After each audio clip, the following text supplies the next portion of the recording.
Tomas, will you give us an opening statement? Yeah, so this year was a special year. Obviously, it's Izzy's senior year, so it's our last time with her in this program. Incredible year. She, throughout her 4 years, just rewrote all the record books for the women, 60 hurdles, 400 hurdles, open, 4 in the indoors, 200, 4x1, 4x4.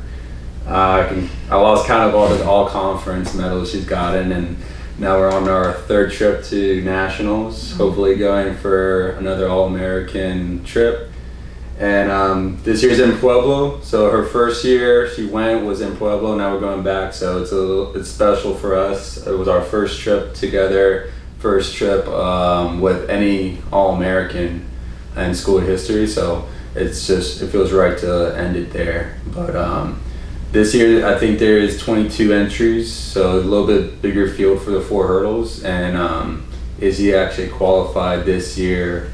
At our last chance meet, running a 59.85, which placed her at 18th right now. In our opinion, that's a good sign. We haven't peaked quite yet. She hasn't set her PR this year, so I think we're just saving it for nationals this year. Hopefully, low 59 or high 58s is our goal. Yeah.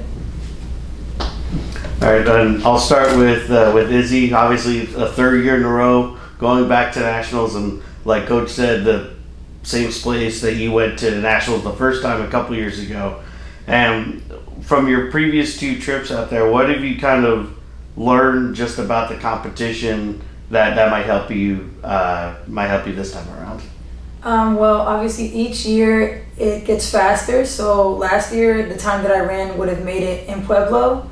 So this year, every year I'm always going with the mindset to run my best. But this year, since my last one, I just need to go out there and just win my heat in prelims and just give it all I got. PR, and if I shoot for a PR, whatever happens, happens, but at least I can know I gave it my all. So going into prelims, my goal is to get at least top 2 in my heat.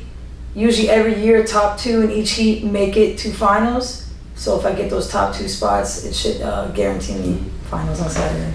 And for you, being able to represent Belmont Abbey as the first female to be an All-American at track and field, just, I know you're going up there for the last time as a senior, but just what has that meant to you to be able to represent Belmont Abbey on a national stage like that?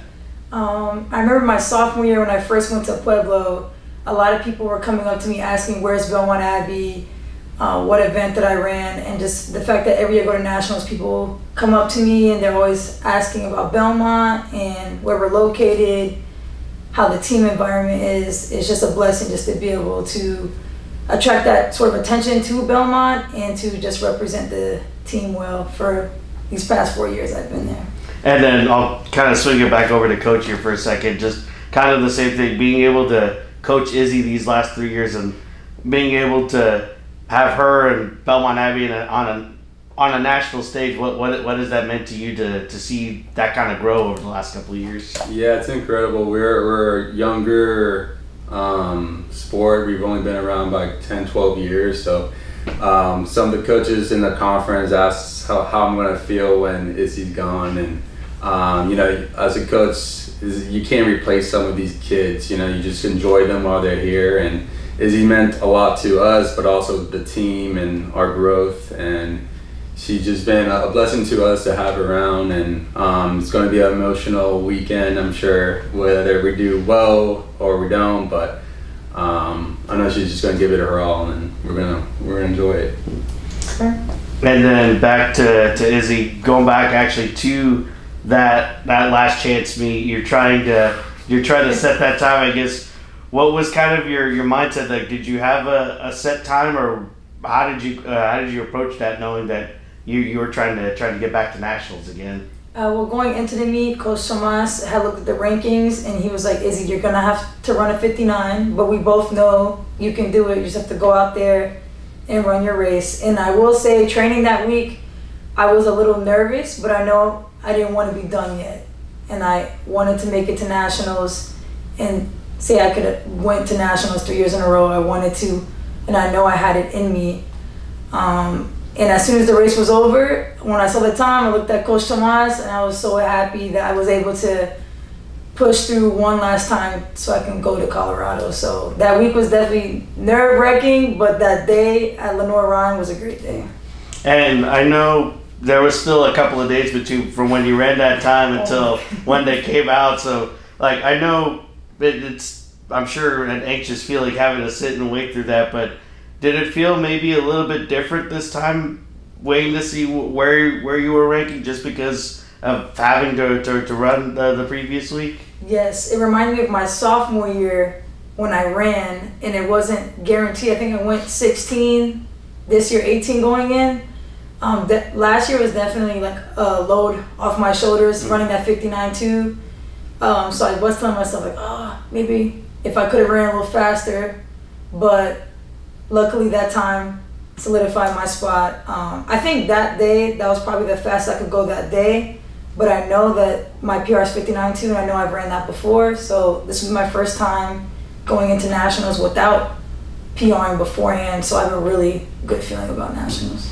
And then Coach, this will be more for both of you, but starting with Coach, just having been on this experience with Izzy and of course getting others with the team from the past couple of years there as well, just what have you kind of learned about the whole process of nationals and then just competing at that higher level? Yeah, I think the first year we went in, I think we were both pretty nervous. So we learned throughout the first year, going to the second and now the third, we just try to keep everything the same, eat the same, train the same.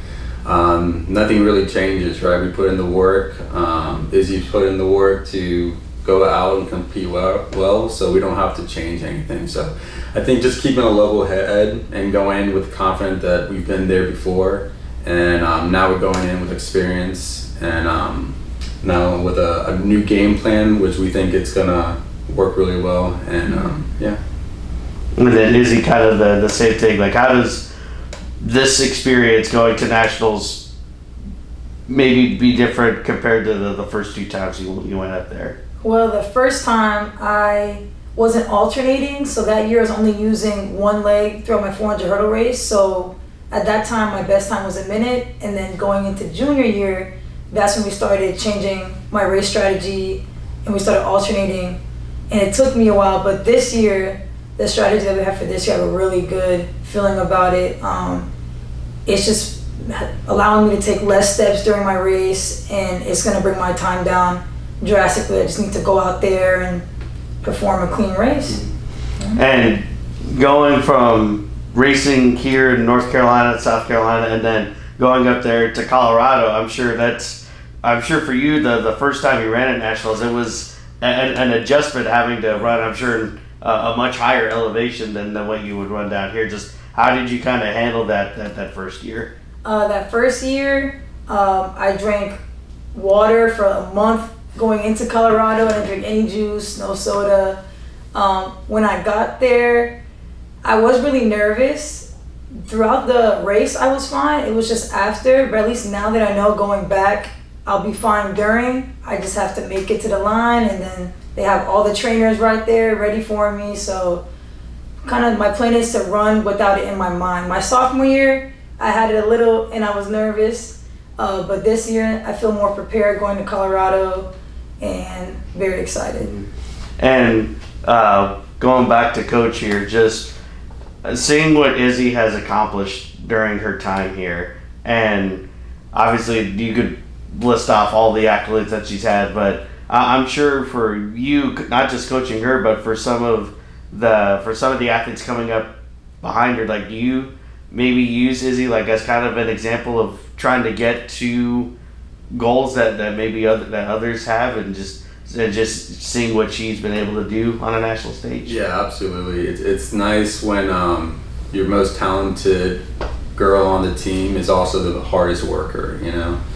It's easy to say I want to go to nationals and I want to be all conference and I want to do all these things, but Izzy kind of lives it with, I think, 4 years she's never missed practice once. 4 years she hasn't missed weights once.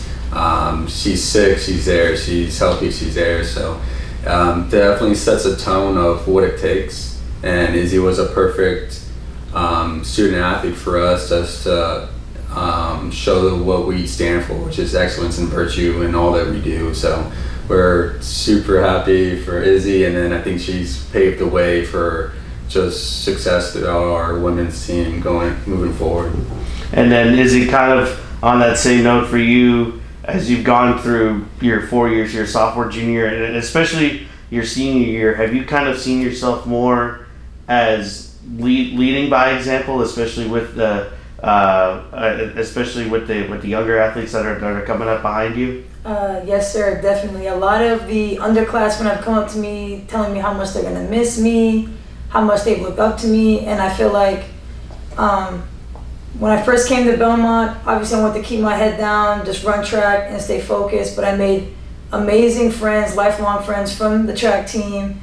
I've been able to push myself, but also them as well. But a lot of my success isn't just from me, but from my teammates and my coaches. Without them, I wouldn't be as successful as I am today. And it's just kind of crazy how I went from wanting to break the 1 hurdle record and just maybe place freshman year to making it to nationals. I just would have never thought I would have made it this far. So I'm just very grateful and happy that Belmont gave me a chance to run college track and that I was able to take it as far as I have.